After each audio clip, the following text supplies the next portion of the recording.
તો હેલો મિત્રો, good morning, જય શ્રી કૃષ્ણ, રાધે રાધે. કેમ છો બધા? મજામાં ને? તો સ્વાગત છે તમારું મારી યુટ્યુબ ચેનલ શ્રદ્ધા લાઈફસ્ટાઈલમાં. તો આજે છે દિવસ 65મો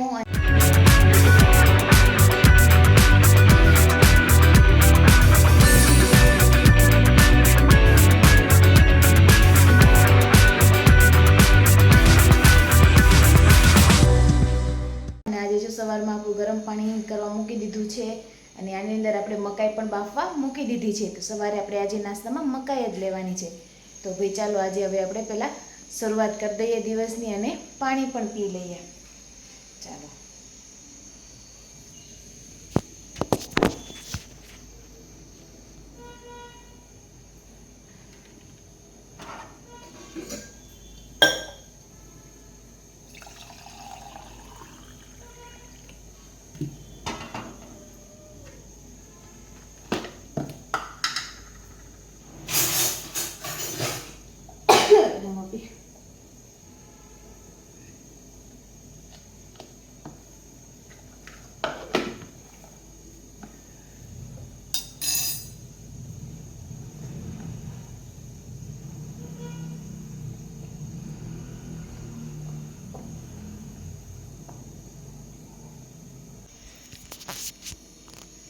તો આપણે જે સવારનું ઉઠીને જે પાણી છે ને રૂટીનનું તે લઈ લીધું છે અને નાસ્તામાં આજે આપણે છે ને મકાઈ બાફી છે ને એટલે મકાઈ લીધી છે. જો તમારે મકાઈ ન લેવી હોય તો તમે પોહા કે પછી ઉપમા બનાવીને પણ સવારમાં લઈ શકો છો. ચણાના લોટનું પુડલું બનાવીને પણ લઈ શકો છો. બરાબર છે. તો ચાલો હવે મળીશું 10 વાગે.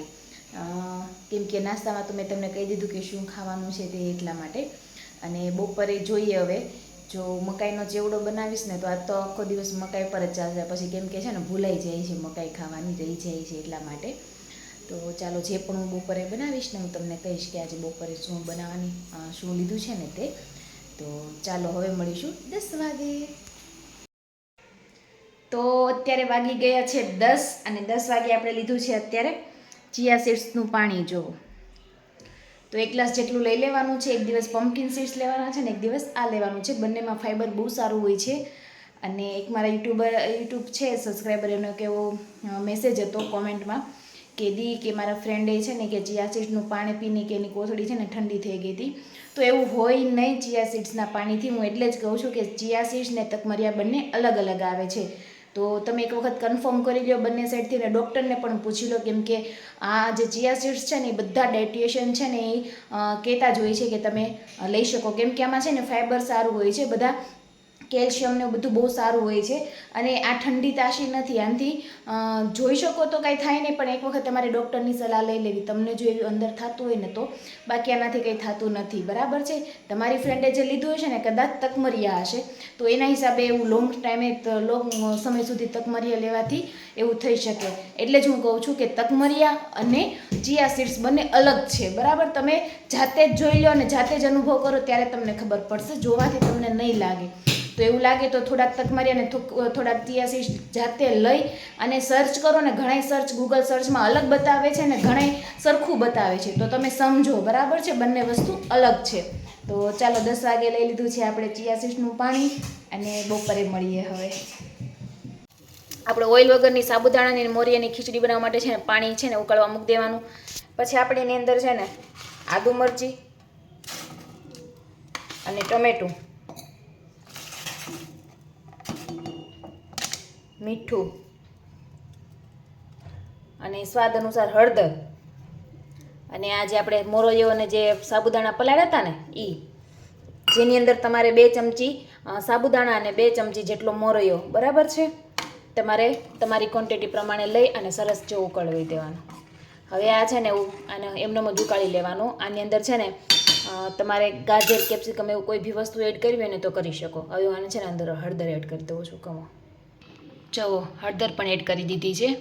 હવે આને છે ને 10 મિનિટ માટે છે ને સરસ ઉકળવા દઈશું. એટલે આપણી છે ને ખીચડી તૈયાર ઓઇલ વગરની.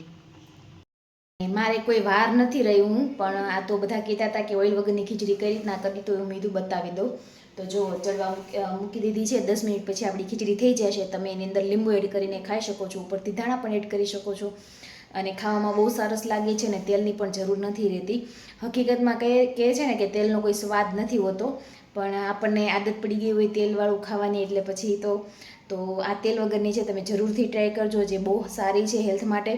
અને તેલ પણ આપણે યુઝ નથી કરવાનો, જે એકદમ સારી છે અને તમારું વજન પણ નહીં વધવા દે અને ભૂખ પણ તમારી સંતોષાઈ જશે. તો ચાલો હવે મળીશું 4 વાગે. આપણી છે ને મોરૈયાની ખીચડી છે ને બનીને તૈયાર છે. જો છે ને એકદમ સરસ ચડી ગઈ છે ને ટેસ્ટમાં પણ બહુ સારી લાગે છે. તો જરૂરથી મિત્રો ટ્રાય કરજો. અને એની સાથે મેં 1 ગ્લાસ છાશ લીધું છે, ગરમ છે,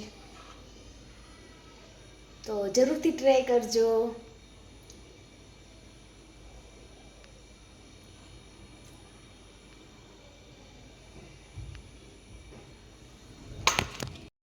તો અત્યારે આપણે સૂવાનો ટાઈમ થઈ ગયો છે અને 4 વાગે મેં છે ને એક ફ્રૂટ લીધું હતું, સિઝનલ ફ્રૂટ હતું ને તે. અને સાંજે જમવામાં આપણે છે ને બાજરાનો રોટલો, એની સાથે કોઈ પણ રસાવાળું શાક લેવાનું છે. મેં આજે છે ને સેવ ટમેટાનું શાક કર્યું હતું. વિચાર ટમેટાના શાક નહોતો, પણ માધવને ખાવું હતું, તેને સેવ ટમેટાનું શાક વધારે ભાવે, એટલે મેં સેવ ટમેટાનું કર્યું હતું. તો મેં છે ને શાકની અંદર રોટલો ચોળીને ખાધો હતો, બરાબર છે. તો તમારે કોઈ પણ વસ્તુ બીજું શાક લેવું હોય તો તમે લઈ શકો છો.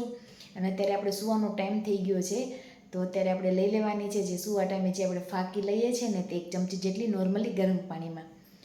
તો ચાલો મિત્રો, મળીશું એક નવા વિડીયો સાથે. તો તમને મિત્રો અમારો વિડીયો કેવો લાગ્યો, લાઇક, શેર અને કોમેન્ટ કરજો. નવા હોય ને તો મારી ચેનલને સબસ્ક્રાઈબ કરી દેજો. તો મળીશું એક નવા વિડીયો સાથે. તો બધાને અત્યારે ગુડ નાઇટ, જય શ્રી કૃષ્ણ ને રાધે રાધે.